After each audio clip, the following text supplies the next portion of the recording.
જનગણના 2027 દેશના ભાવિ વિકાસ અને આયોજન માટે ભારત સરકાર દ્વારા હાથ ધરાતી સૌથી મહત્વપૂર્ણ રાષ્ટ્રીય પ્રક્રિયાઓમાંની એક છે. વસ્તી ગણતરીમાંથી પ્રાપ્ત માહિતીનો ઉપયોગ સરકાર દ્વારા નીતિ નિર્માણ, વિકાસ યોજનાઓ, સંસાધનોના યોગ્ય વિતરણ, આરોગ્ય, શિક્ષણ, આવાસ, રોજગાર, પરિવહન તેમજ વિવિધ કલ્યાણકારી યોજનાઓના અસરકારક અમલીકરણ માટે કરવામાં આવે છે. સાચા જનગણના આંકડા વિકાસનો લાભ યોગ્ય લોકો અને વિસ્તારો સુધી પહોંચે તે સુનિશ્ચિત કરે છે. તેથી 17 મે 2026 થી 31 મે 2026 દરમિયાન યોજાનારી સ્વગણના પ્રક્રિયામાં સક્રિય રીતે ભાગ લો અને પોતાના ઘરે બેઠા ઓનલાઈન સાચી અને સંપૂર્ણ માહિતી નોંધાવો. આપ દ્વારા આપવામાં આવેલ માહિતી કાયદા મુજબ સંપૂર્ણપણે ગુપ્ત રાખવામાં આવે છે. તેનો ઉપયોગ માત્ર આંકડાકીય અને વિકાસલક્ષી હેતુ માટે જ કરવામાં આવે છે. આપણી વસ્તી ગણતરીમાં આપણા વિકાસ માટે છે. કેટલાક લોકો નોકરી ઉપર હોય તો તેઓ પોતે જ પોતાના સમય દરમિયાન પોતાની માહિતી ભરી શકે છે. આપણે આપણા ઘરમાં આવનાર વસ્તી ગણતરીના અધિકારીઓ અને કર્મચારીઓને સંપૂર્ણ સહયોગ કરશો.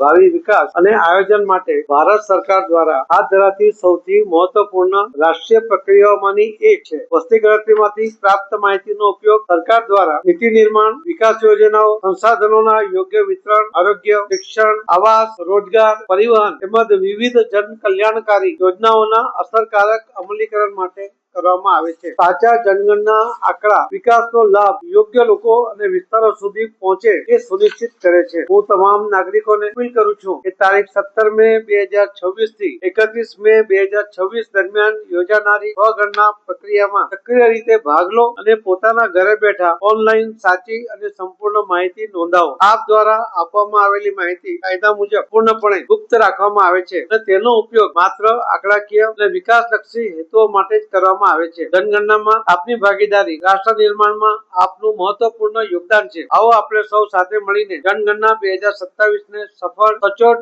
અને સર્વસમાવેશી બનાવીએ. આપણી વસ્તી ગણતરી આપણા વિકાસ માટે છે. કેટલાક લોકો નોકરી માટે દિવસ દરમિયાન જયારે ઘરે નહીં હોય એ દરમિયાન જો એ વસ્તી ગણતરીમાં પોતાની માહિતી ના આપી શકે તો એમણે ઘરે બેઠા પણ આ યોજનાનો લાભ લઈને જાતે એમાં નોંધણી કરાવીને એનો ફાયદો લેવો જોઈએ. આપણા દેશના વિકાસમાં સાચી માહિતી અને આપની પણ વસ્તી ગણતરીમાં ગણતરી થઈ જાય એના માટે સજાગ રહીને આ કામ કરવું જોઈએ. આપણે ત્યાં વસ્તી ગણતરી માટે આવનારા કર્મચારી અને અધિકારીઓનું પણ સંપૂર્ણપણે એને સહયોગ કરવો જોઈએ એવી પણ મારી આપ સૌને નમ્ર વિનંતી છે. મને વિશ્વાસ છે કે આ વસ્તી ગણતરીના આધારે જે સચોટ આંકડાઓ આવશે એના કારણે નીતિ આયોગ માટે કેન્દ્ર સરકારને પોતાના બજેટમાં કે રાજ્ય સરકારને પણ પોતાના બજેટમાં યોગ્ય જોગવાઈ કરવા માટે સંપૂર્ણ માહિતી એમને મળશે. જેના કારણે ખૂબ સારી રીતે વિકાસના કામો પણ હાથ ધરાશે અને લોકોને ખૂબ મોટો ફાયદો પણ એમાંથી મળી શકશે. તો ફરીથી આપ સૌને વિનંતી કરું છું, આપ સૌ આ વસ્તી ગણતરીમાં આપણા સ્વગણના દ્વારા પણ અથવા તમને વસ્તી ગણતરી માટે આવનારા કર્મચારી અને અધિકારીઓને સહયોગ કરીને પણ આમાં સહયોગ આપો